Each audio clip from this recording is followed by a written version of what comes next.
Hello guys and welcome to my little Shrike guide. We actually watched a little back ago, we watched a Shrike guide about the Rogue Shrike. This is actually kind of the same deal.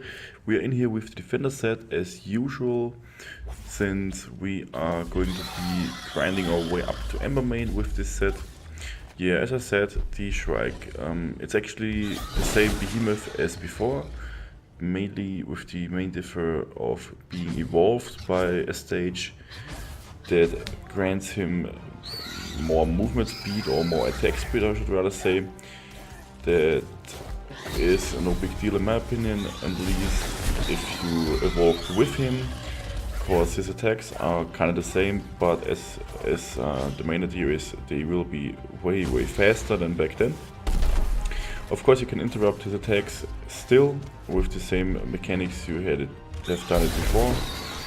I personally prefer the chain blades to do this. Of course the hammer is also pretty viable, and just to mention it, you can pull this off with any other weapon as well, since there will be new weapons coming soon. Those should work as well. Of course you have to actually hit the thing while he's charging you, instead of just, hitting your range attacks. And that's the only and big only difference in between the interrupt and stagger styles you can pull off.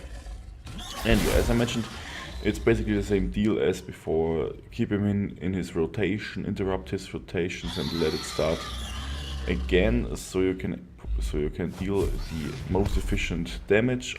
And if you prefer to farm this behemoth for his set, which grants you quickness and swiftness, mainly stamina and movement buff and increase, of course, you can do this as well, but you probably will need a group for this, since the behemoth will get interrupted by you and will lie on the ground for a few seconds, and it would be of course better for you to have a group now, as you can see, which is waiting for you to hit your interrupt and then damage your behemoth.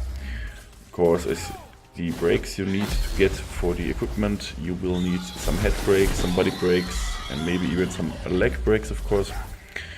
Obviously, this will be much easier if you do this with a group of 4 people, instead of, just grinding through the process by your own. Yeah, that's the main basic guide to this little guide here.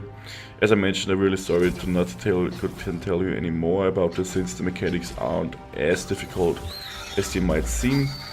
Of course, this will change in the course of this road we're taking with these guides, and I'm happy to announce that in about five more episodes this will get pretty interesting for some of you, of course, who actually like this game and playstyle of Dauntless.